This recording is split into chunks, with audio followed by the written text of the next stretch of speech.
loss of esteem, and the loss of a good dinner. The three birds later brought a countersuit, and they've all been battling in court from that day to this. Yeah. I like that story. You like it?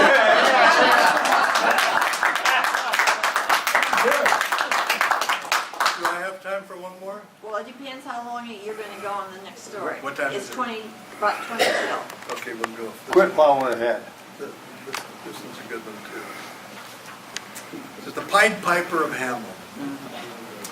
The picturesque little town of Hamlin had everything a community could wish for: non-polluting industries, effective mass transit, and a well-balanced ethno-religious diversity. In fact, the town leaders had managed to legislate or intimidate away every element that could keep the citizens from living a good and sensitive life. Every element, that is, except the trailer park. The trailer park on the edge of Hamlin was a civic embarrassment. Not only was it a terrible eyesore with its rusted pickup trucks and trash heaps in every backyard, within it dwelled some of the most unregenerate and irredeemable people you could ever imagine. Murderers of non-domestic animals, former clients of the correctional system, off-road bikers, and with their plastic daisy pinwheels, loud music, and drunken weekend brawls, they sent a shudder through every respectable person in town. One day, after a particularly riotous road rally through the trailer park, the town leaders had a meeting. After a heated debate, they decided that somehow they had to eradicate the trailer park. But they were at a total loss as how to do it without ignoring or infringing upon the rights of the people who lived there. Finally, after even more oratory, they decided to let that be someone else's worry, since they were already so burdened with more important concerns, such as declining property values. So the town leaders decided to advertise for someone to solve their problems. Soon after the advertisement was sent out, a man appeared in town.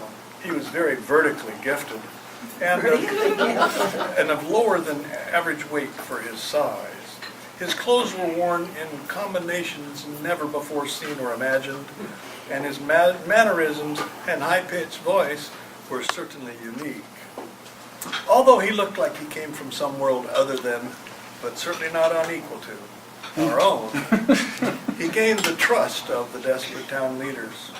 "I will be able to rid your town of the trailer park dwellers," said the man of enhanced strangeness. "But you must promise to pay me 100 pieces of gold." Town leaders wanted this whole unpleasant business finished as soon as possible, so they readily assented. Sooner the trailer park was eliminated, the sooner they could all revert to their open-minded, progressive ways.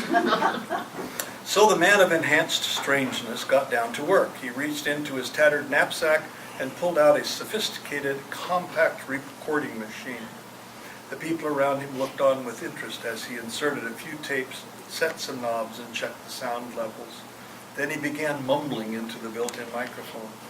No one could hear exactly what he was saying, but the man seemed to be lacking in coherence. Abruptly, he stopped mumbling, stood up, and told the town leaders that he needed a truck with a public address system. The authorities scrambled after the strange request, and they managed to find such a truck at the Department of Public Biodiversity and handed over the keys to the man of enhanced strangeness. He climbed in and drove off, popping the cassette he had made into the sound system. Everyone followed the truck as it headed toward the trailer park. Soon, music began to emerge from the slowly moving truck. Generally, country music, but also occasional classics like The Ballad of the Green Berets and Ghost Riders in the Sky. The town leaders were puzzled by this until they noticed people emerging from their trailers, tool sheds, and taverns. People had a certain glassy expression and talked to themselves as they stumbled along. "I'm gonna go get me a job," said one. "I hear the Carney is hiring." "I think I'll join the professional tractor pull circuit," said another. "Do you think I could make a living by signing up for medical experiments?" asked the third. The denizens of the trailer park followed the truck as it drove slowly towards the edge of town.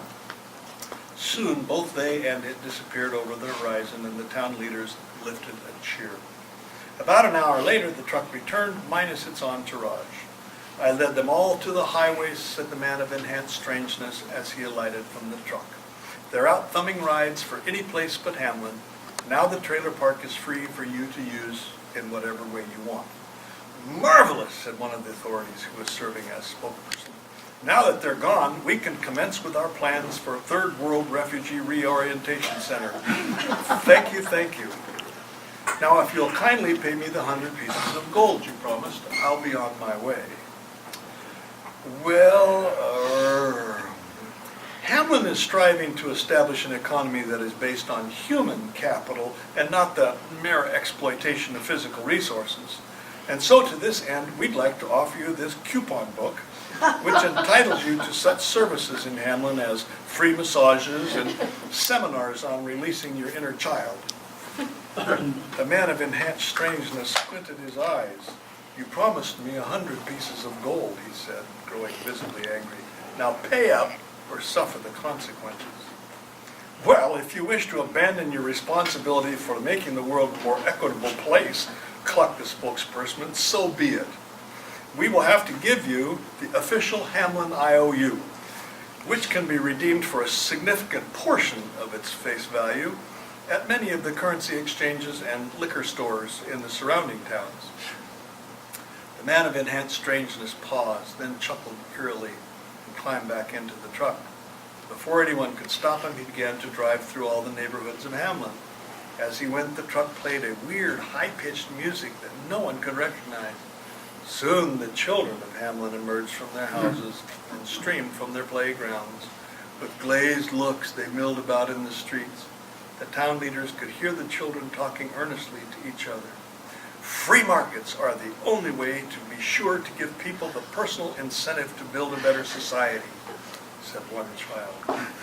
We must respect the rights of citizens to preserve the ethnic purity of their neighborhoods, said another.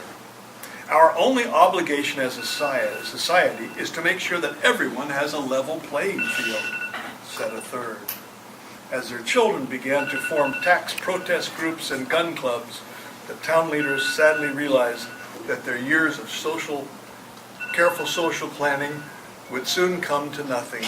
The next day they found the public address truck on the outskirts of town, but there was no sign of the mysterious man whom they had tried to swindle.